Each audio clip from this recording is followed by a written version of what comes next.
Tout d'abord, je tiendrais à remercier l'organisateur principal de la semaine sur la souveraineté, Evelyne Baudin, Jasmin Roy-Rouleau, ainsi que Jocelyn Baudouin.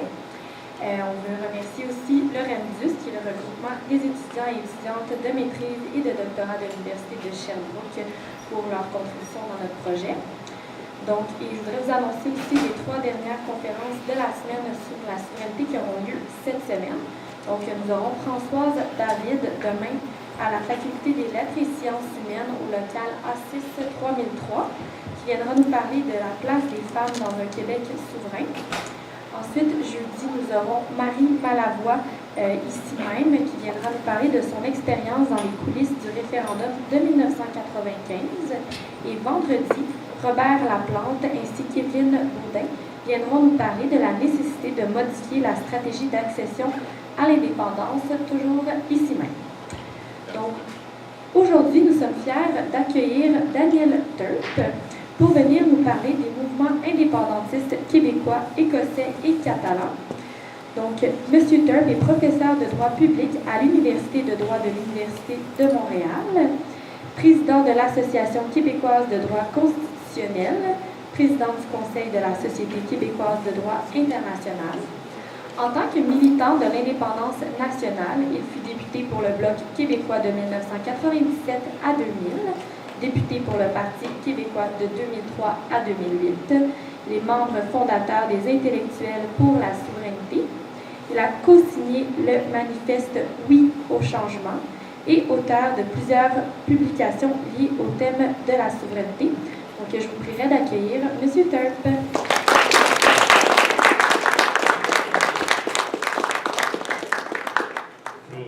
Chers amis de cette université dont je suis très fier parce que j'en suis aussi un diplômé. Et comme je disais à Evelyne et Jasmin tout à l'heure, que je remercie d'ailleurs de leur invitation. Moi, à une époque que je m'installais ici, là, j'écoutais de la belle musique et j'admirais ces cantons de l'Est en préparant mes cours et mes examens de droit. Alors je suis toujours très heureux de revenir ici à Sherbrooke et à l'Université de Sherbrooke. Et de revenir souvent à l'invitation de ceux qui organisent, ceux et celles qui organisent des semaines sur la souveraineté ou des débats sur cette quête d'indépendance qui est encore partagée par un très grand nombre. Ça me fait plaisir d'être des vôtres, de vous parler parce que c'est l'objet de cette conférence, d'une expérience récente qui a été la mienne et qui est celle d'avoir participé à 2 référendums d'autodétermination. D'abord à celui qu'ont tenu les Écossais le 18 septembre 2014 dernier. J'y étais avec plusieurs autres Québécois et Québécoises, beaucoup de jeunes d'ailleurs. Je crois que d'ailleurs Evelyne y était, comme l'étaient des gens qui militaient au sein de plusieurs formations politiques, que ce soit le Parti québécois, Québec solidaire, Option nationale, des gens qui étaient nombreux à avoir été associés à ce voyage de tourisme politique organisé par, comment ça s'appelle déjà, le réseau Québec Monde, qui d'ailleurs, en passant, est en train d'organiser un nouveau voyage en Catalogne en vue de l'élection plébiscitaire du 27 septembre 2015 prochain, dont je vais parler aussi. Alors, c'était une expérience fort intéressante, celle des Écossais. Et j'étais aussi, il y a quelques mois, en Catalogne. Je présidais d'ailleurs une mission officielle du Parti québécois pour observer le référendum symbolique catalan qui s'est déroulé le 9 novembre 2014 dernier. Où est d'ailleurs venu me retrouver Pierre-Carl Pélato, le député de Saint-Jérôme, que notre délégation a accueilli. Je vous en parlais parce que ça a été assez amusant de voir le député de Saint-Jérôme arriver et s'intéresser à la situation de Catalogne et à ce mouvement indépendantiste catalan qui, au moment où on se parle, a le vent dans les voiles, se prépare à un grand exercice démocratique qui se sera une élection référendaire. Alors donc, je voulais pouvoir vous parler de cette expérience et de l'importance de maintenir des liens avec les Écossais et les Catalans, les partis indépendantistes, les mouvements indépendantistes, parce que surtout en Catalogne, la force du mouvement indépendantiste repose sur la société civile, sur de très grandes organisations de la société civile qui ont beaucoup influé le cours des choses et les grandes décisions des partis politiques catalans en faveur de l'indépendance. Alors, une des choses que je me promettais de faire, c'est de vous montrer en quelle direction est-ce que je devrais... Devant le projecteur? Devant le projecteur. Ah ouais. Ouais, voilà. Alors, la première chose que j'aimerais faire avec vous, c'est peut-être que je descendrai, je pense que vous allez quand même m'entendre, c'est que je veux vous comparer ces trois nations. C'est quand même assez exceptionnel, les ressemblances, les similitudes entre ces trois nations et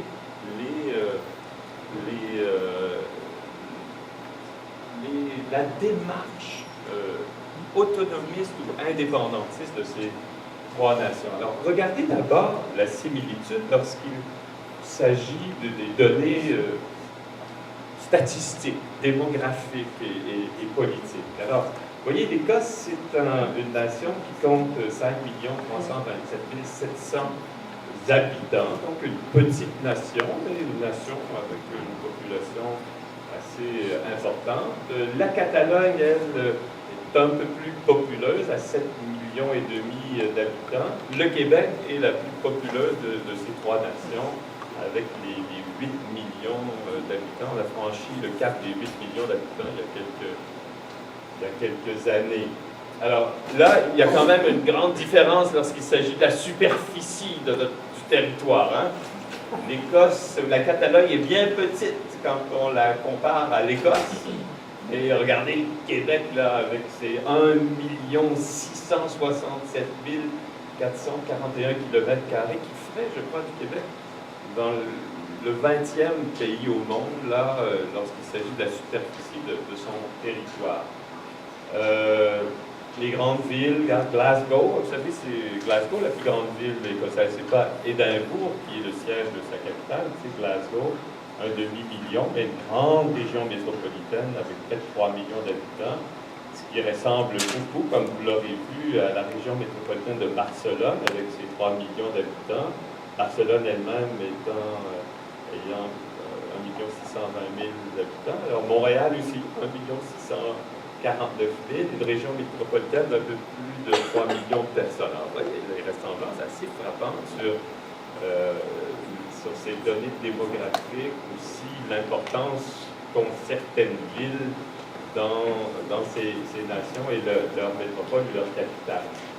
Et même lorsqu'il s'agit de l'économie, regardez, il y a aussi des grandes ressemblances là, en termes du produit intérieur brut, là, 277 milliards pour l'Écosse, 272 pour la Catalogne, 353 pour le Québec. C'est trois nations très riches, là, si, par exemple, on compare ce produit intérieur brut par capita, 39 000, 37 000, 43 000 pour le Québec. Ce qu'on a en commun aussi, c'est d'être trois monarchies constitutionnelles. Hein? Tu sais, les Écossais et nous, on partage le même chef d'État, qui est la reine. Nous autres, on a un gouverneur général puis un lieutenant-gouverneur qui est supposé la représenter, la reine. Parce que les lieutenants-gouverneurs ne font pas toujours très bien. Là. Ça finit par coûter assez cher, hein, les gouverneurs généraux et les lieutenants-gouverneurs. Mais il ne faut pas oublier que la Catalogne aussi, là, comme chef d'État, le roi, et lui aussi, sa famille a été très critiquée. Il y a des procès pour corruption au moment où on se parle en Espagne concernant la famille royale. Et les trois chefs de gouvernement, vous connaissez aussi. Non, mais là, il aurait fallu le mettre à jour. J'ai oublié de cette mise à jour. Le chef de gouvernement maintenant en Écosse, c'est une femme, Nicola Sturgeon, qui vient tout juste de remplacer en décembre dernier Alex Salmond, qui qui était le First Minister au moment du référendum du 8 septembre, et d'ailleurs qui a décidé de quitter sa fonction de First Minister pour la céder à Nicola Sturgeon, qui est une jeune femme extraordinaire, là, qui a du vent dans les voiles, je dirais, même si on parlera peut-être d'autre chose, jusqu'à quel point le SNP aujourd'hui a du vent dans les voiles. Mais Alex Salmond, il n'a pas mis fin à sa vie politique, il s'en va à Londres.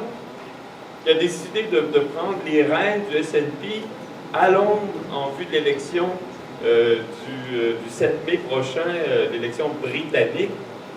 Et donc, il va comme être le chef du bloc écossais, là, même si en Écosse et en Catalogne, vous savez qu'il y a juste un parti, là, un parti principal qui promue l'indépendance, alors qu'ici au Québec, on a le Parti québécois, le Bloc, mais aussi Québec solidaire et Option nationale.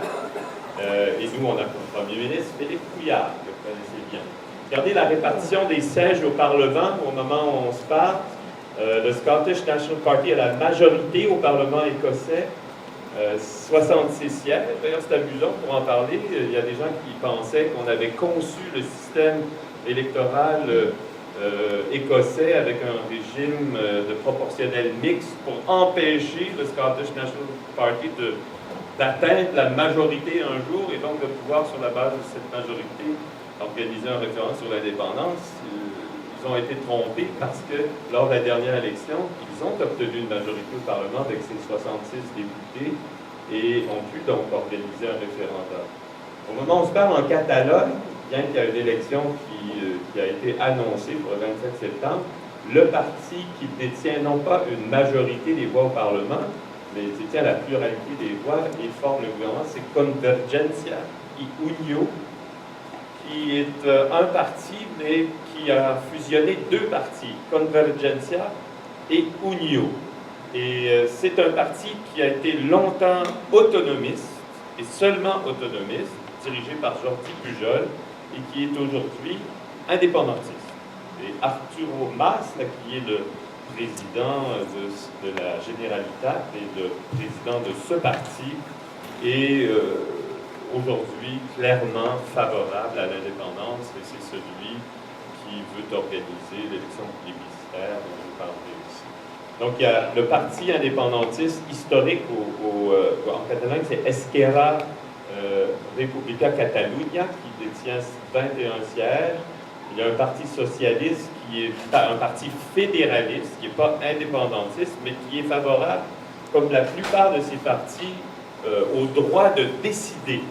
Et là, on pourra parler de la distinction qu'on fait en Catalogne entre le droit de décider et le droit ou l'idée d'indépendance, ou la volonté d'indépendance. Parce que la plupart des partis veulent que les Catalans puissent décider de leur propre avenir, donc voter dans le cadre d'un référendum, mais ils ne soutiennent pas tous la cause de l'indépendance, c'est le cas des socialistes. Le Parti populaire catalan, c'est le PPC, dans le cadre de la Catalogne, ça c'est un parti qui est tout à fait contre l'indépendance, même contre l'autonomie, qui est très proche du PP espagnol, qui est celui qui tente depuis longtemps d'empêcher les Catalans d'organiser même un référendum sur leur avenir politique. Il y a d'autres plus petits partis. Vous connaissez la répartition des sièges au Québec depuis l'élection du 7 avril dernier. Les devises, il y a des devises. Regardez, c'est pas mal la devise des Catalans. Hein? Toujours en avant, jamais nous ne mourrons.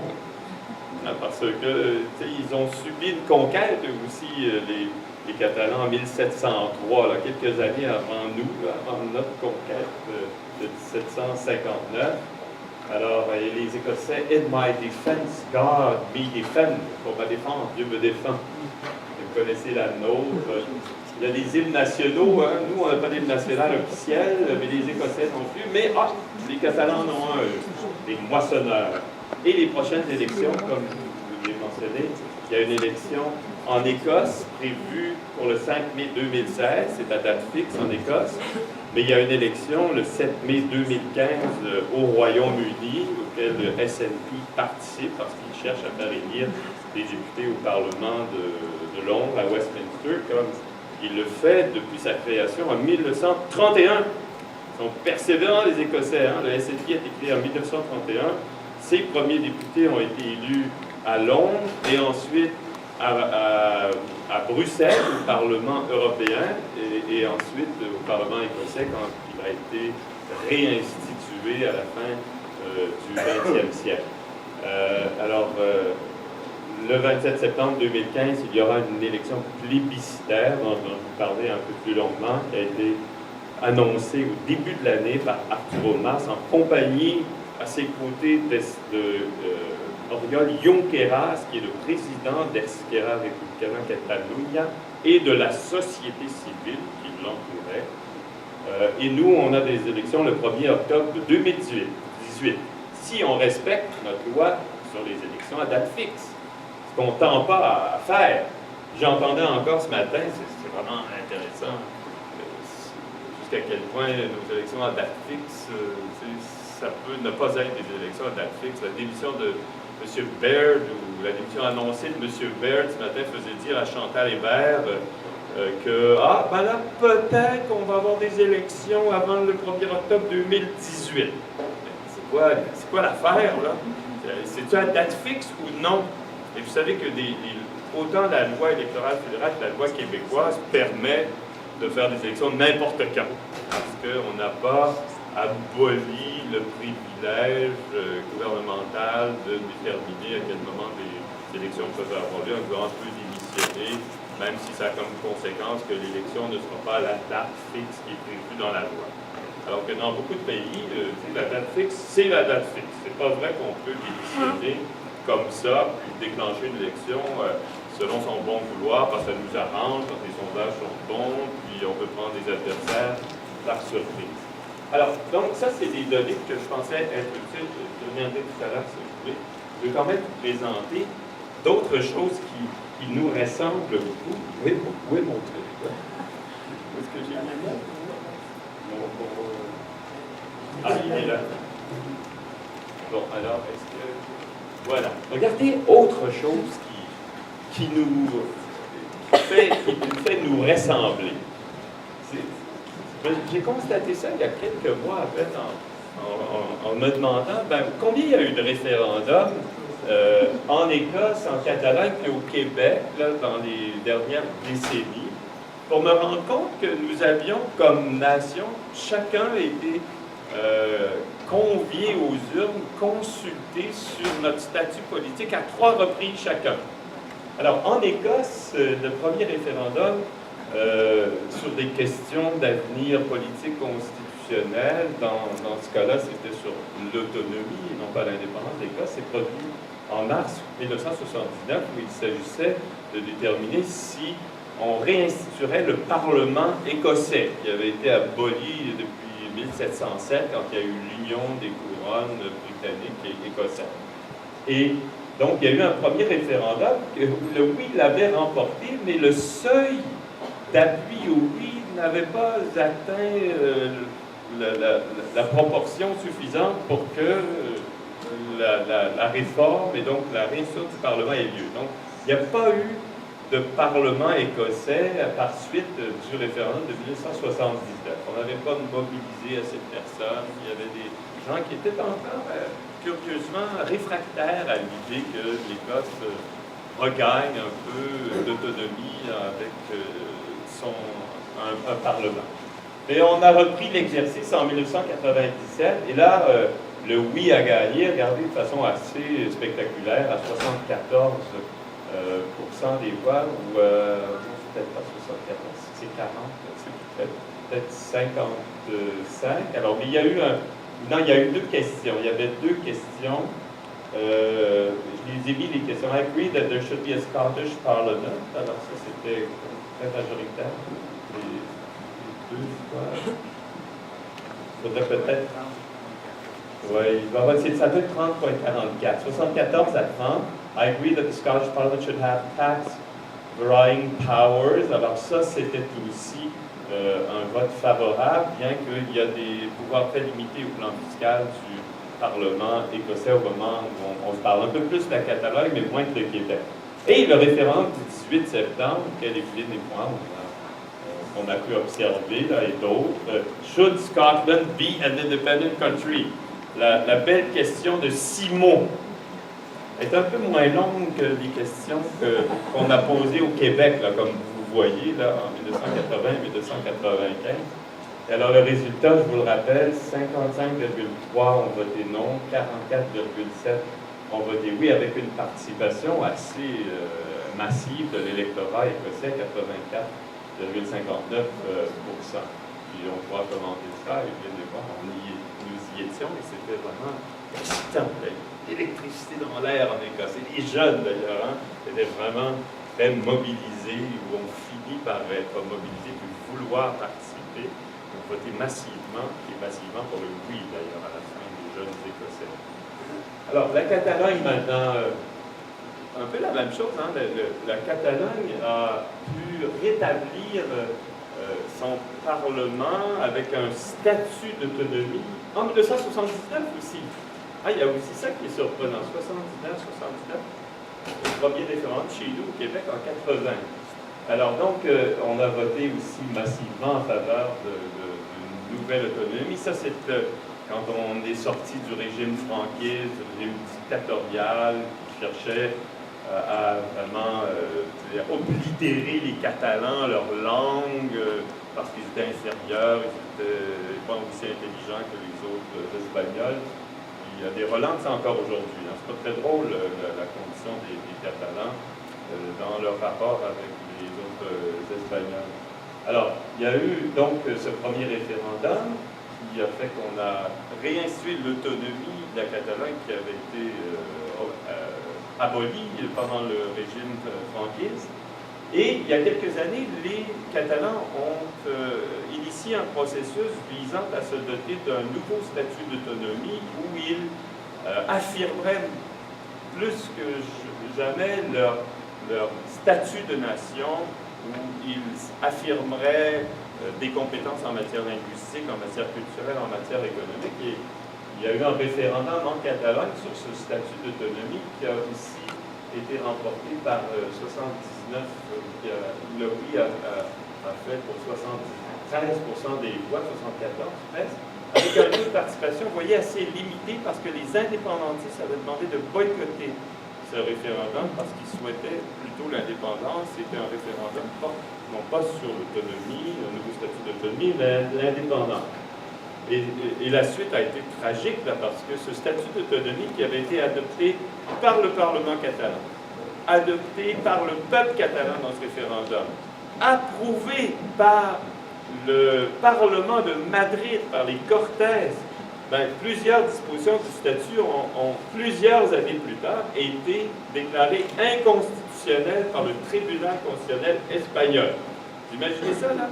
12 juges, c'est 12 juges dans le tribunal constitutionnel, ils ont décidé qu'après avoir été approuvés par le peuple, par les parlements, qu'il y avait des dispositions inconstitutionnelles. Notamment l'idée que la nation catalane existait ou pouvait exister ou être affirmée, on pouvait l'affirmer dans l'article 1. Il fallait mettre ça dans le préambule, là, pour être sûr que de ne pas aller à l'encontre de l'idée que l'Espagne est une nation indissoluble, comme l'affirme la Constitution espagnole, ce que fait aussi la Constitution française, ce que fait aussi la Constitution italienne. Et donc, ce deuxième référendum, puis ses suites, en raison de l'attitude des Espagnols en général, mais surtout du tribunal espagnol, a déclenché un mouvement indépendantiste très très fort et qui a conduit à ce référendum qui devait être un référendum très officiel, très formel. Le Parlement catalan avait adopté une loi référendaire et lorsqu'est venu le temps de déclencher le référendum, le gouvernement espagnol a présenté devant le tribunal espagnol une requête visant à ordonner la suspension de ce référendum, et parce que ça irait à l'encontre de la Constitution, parce que la Constitution ne permet pas d'organiser un référendum pour quitter l'Espagne, parce que la nation est indissoluble. Et en dépit de tout cela, et après des négociations très difficiles entre les partis catalans, en Convergencia et Unió et Esquerra, le président Mas a décidé d'aller de l'avant avec un référendum qu'il présentait comme un référendum symbolique, participatif, organisé essentiellement par la société civile, où la société civile a organisé là, à bout de bras un référendum en fabriquant des urnes, en mobilisant des milliers de bénévoles pour organiser un référendum. Le résultat était quand même impressionnant. Puis, je ne sais pas s'il y en a qui ont assisté ou été témoins de ce référendum, mais c'est impressionnant comment les Catalans peuvent se mobiliser. Et alors, regardez, il y a quand même combien de personnes? Il y a 1 753 personnes qui ont voté si. C'était un peu compliqué leur question. Voulez-vous que l'Espagne devienne un État? Et voulez-vous que, si vous votez oui, est-ce que vous voulez que ce soit un État indépendant? Alors, je vous expliquerai pourquoi c'était comme ça. Mais si, là, si on répondait oui aux deux questions, il y a eu 1 860 753 personnes. Vous vous rappelez que c'est 7 millions d'électeurs. Donc, c'est pas tout le monde. Tous ceux qui étaient contre ne sont pas allés voter pour l'essentiel. Pourquoi? Parce qu'ils ne veulent pas cautionner un processus auquel ils ne croient pas, parce que c'est contre le caractère indissoluble de l'Espagne, organiser un référendum en Catalogne. Mais il y a eu une mobilisation incroyable. C'est ça qui explique aujourd'hui que le gouvernement catalan et ses alliés veulent faire une élection pour trancher la question de l'avenir politique, parce qu'ils sont empêchés de faire un référendum. Donc, ils sont venus à la conclusion qu'ils feraient une élection plébiscitaire, référendaire, le 27 septembre prochain, et les deux grands partis, donc CIU et ERC, ont décidé d'avoir un programme commun sur l'indépendance.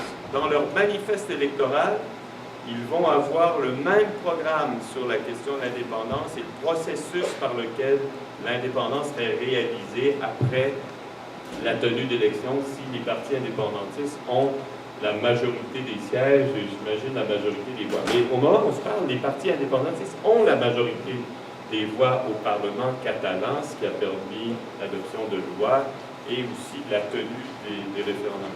En Catalogne, il y a aussi deux autres partis politiques indépendantistes. Il y a un petit parti qui s'appelle la Iniciativa, qui est un parti plutôt communiste, écologiste, et le parti CUP, qui est un parti un peu comme Québec solidaire.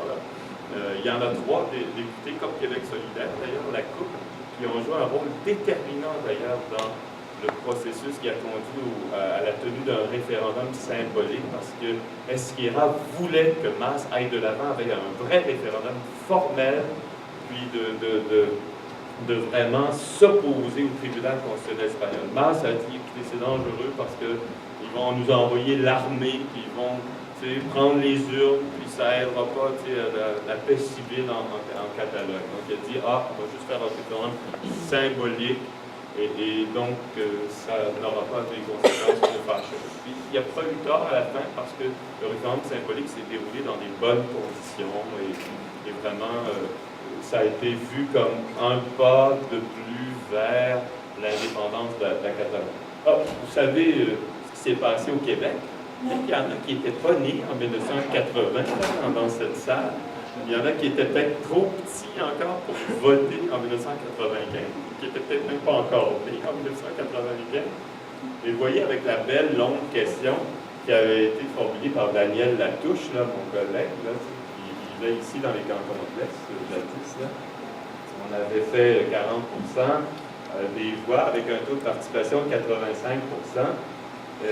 Et au deuxième référendum, parce qu'il faut quand même mentionner, il y en a 3 aussi au Québec. Le deuxième référendum, c'est un référendum d'autodétermination. En quelque sorte, c'est pas l'indépendance, mais c'est plus d'autonomie pour le Québec, ou moins, parce qu'il y en a qui ont dit de l'accord de Charlottetown que ça donnait pas plus d'autonomie, ça décentralisait pas plus le Canada qu'autre chose. Et d'ailleurs, la raison pour laquelle, au Canada anglais, on a voté non, d'après des sondages post-référendaires, c'est parce que ça donnait trop d'autonomie au Québec. Et le Québec a voté non parce qu'ils trouvaient qu'il n'y en avait pas assez. C'est quand même pas mal, ça, hein, comme solitude, là, qui vote non pour des raisons très, très différentes. Et donc, il y avait eu aussi, regardez, là, le taux de participation. Quand on fait un référendum, là, et que ça devient un enjeu important, l'avenir politique du Québec, regardez qu'est-ce que ça donne comme participation. Puis les jeunes participent, les jeunes votent. Dans ce 82%, il y a beaucoup de jeunes. Mais vraiment, le record, là, et moi, je suis toujours très fier de dire ça aux Écossais, aux Catalans, puis à travers le monde entier, là, c'est le référendum de 95, avec ses 93,52% de Québécois et de Québécoises qui ont décidé qu'ils voulaient dire quelque chose sur leur avenir politique et constitutionnel, qui sont allés voter avec le résultat que vous connaissez, 50,58, 49,42. J'ai juste une petite anecdote là, avant de faire quelques commentaires, puis surtout, vous laisser l'occasion de poser des questions. Moi, au référendum de 95, j'étais un jeune prof, puis un jeune avocat qui avait été invité à faire le tour des bureaux de scrutin là, avant d'aller commenter sur les ondes de Télé-Québec. Je me rappellerai toujours de ça, le soir du référendum, les résultats. Et je vais dans un bureau de scrutin vers 18 h. Hein? Vers 18 h, c'est à Montréal, je ne suis pas dans le plateau de Montréal, quelque part. Alors là, j'arrive dans un bureau de scrutin, puis il n'y a personne qui fait la queue pour aller voter. Puis quand j'entre, il n'y a personne devant les urnes qui attendent de voter. Puis là, je vois juste les greffiers qui sont là. Puis là, qu'est-ce qui se passe? C'est parce qu'il n'y a personne à cette heure-ci, habituellement. Les gens sortent du travail, ils viennent voter. Alors, il y a une greffière qui me dit « Tout le monde a voté. » 100% des gens avaient voté dans ce bureau de scrutin. 100%. Il n'y avait pas une personne qui n'avait pas voté. Et il fallait qu'ils attendent encore 2 heures. Parce qu'ils ne pouvaient pas ouvrir leur boîte de scrutin avant la fermeture des bureaux. C'était quand même exceptionnel. C'est quelque chose dont on devrait être très, très fiers. Qui devrait nous amener à penser que des référendums, là, c'est pas malsain dans une démocratie. C'est qu'on n'a pas trop de référendums, même s'il ne faut peut-être pas mettre trop l'accent là-dessus quand on est indépendantiste, puis ne penser, ne jurer que par la date d'un référendum, puis la décision d'être d'accord ou non avec la date d'un référendum. On pourra en parler là-dessus, là. Parce que ça va être un objet de débat pendant une campagne à la chefferie qui s'annonce là maintenant. Mais en tout cas, c'est ça que ça a donné comme exercice. C'est juste quelques commentaires sur les 3 situations. Vous voyez, il y a 3 peuples qui ont décidé de se prendre en main, qui ont décidé qu'ils avaient le droit, qu'ils prenaient le droit, affirmaient le droit de décider de leur avenir. Et qui ont, dans un cas, pas trop eu de difficulté à convaincre le pays dont ils font partie. En Écosse, là, le référendum du 18 septembre, il a été organisé à la suite d'un accord politique entre le Royaume-Uni et l'Écosse, entre les 2 gouvernements. Cet accord politique disait, OK, organisez votre référendum, vous voulez décider de votre avenir, c'est bon, on accepte ça. En plus de ça, on accepte même que la règle, c'est 50% plus 1. Aucun débat là-dessus. La clarté de la majorité, c'est quoi la clarté, là? Puis le renvoi sur la sécession dont vous a parlé hier Guillaume Rousseau, je pense, à ceux qui étaient là. Le renvoi sur la sécession nous rappelle que la question soit claire, la majorité soit claire. Bon, tout le monde est d'accord avec ça, mais elle n'a rien dit sur la clarté. C'est quoi vraiment la clarté? Une question. Puis la clarté de la majorité, c'est encore pire. Ils n'ont rien dit de ça. Et quand M. Dion, là, il a fait sa loi sur la clarté, j'étais là, moi, au Parlement, j'étais député du Bloc, j'étais son vis-à-vis, puis j'en ai posé des questions sur sa loi sur la clarté, qui est vraiment le contraire de la clarté. C'est la loi sur l'obscurité, certains ont dit, parce que notamment sur la clarté de la majorité, c'est tellement ambigu que personne ne peut savoir c'est quoi une majorité claire quand on lit cette loi. Quand les étrangers, les Catalans, ils lisent cette loi-là, ils ne savent pas trop à quoi s'en tenir. Et nous, on l'a mis, là, notre réponse, rappelez, à la loi sur la clarté, c'est la loi 99, puis on a dit la majorité, c'est 50% plus un des suffrages valides exprimés. Alors ça, c'est clair. Ça, c'est la bonne règle, c'est la règle démocratique. C'est celle que les Britanniques ont acceptée. Ils ont aussi accepté l'accord prévoyait que s'ils votaient oui, les Écossais, il y avait une négociation qui s'enclenchait. Il n'était pas question de tergiverser puis de trouver des moyens d'empêcher les Écossais de devenir indépendants.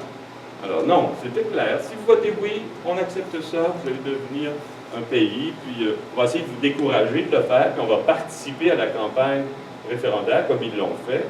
Mais vous avez le droit, puis vous pouvez l'exercer.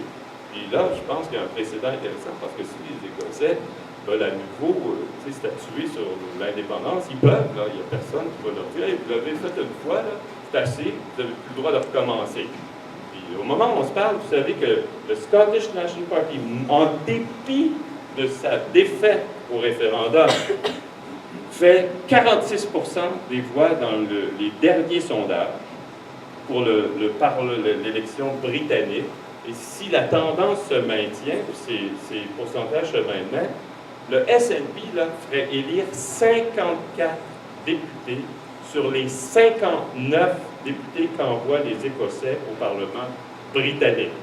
54, c'est comme le Bloc, ça, en 1993, puis quelques années plus tard, où il y a eu 54 élus. Mais nous, c'était 54 sur 75. Eux, ce serait 54 sur 59. Et là, il venait d'avoir une proposition de devolution là, qui est mal reçue par le SNP, par les Écossais en général, qui ne semble pas trop modifier le cours des choses. Et d'ailleurs, pour ceux qui suivaient l'Écosse et la situation en Écosse, un des arguments à la fin de la campagne écossaise, à part les arguments de peur qui ont été multipliés, là, ça a été « Votez non parce que vous allez avoir plus de pouvoir, plus de devolution ». On l'a entendu celle-là, nous autres, hein, 80, en 95, vous l'aurez dit aux Écossais, croyez-les surtout pas, là, tu sais. Mais ça a peut-être eu un impact aussi. Alors, les Catalans, eux, on leur reconnaît pas le droit. On leur empêche de faire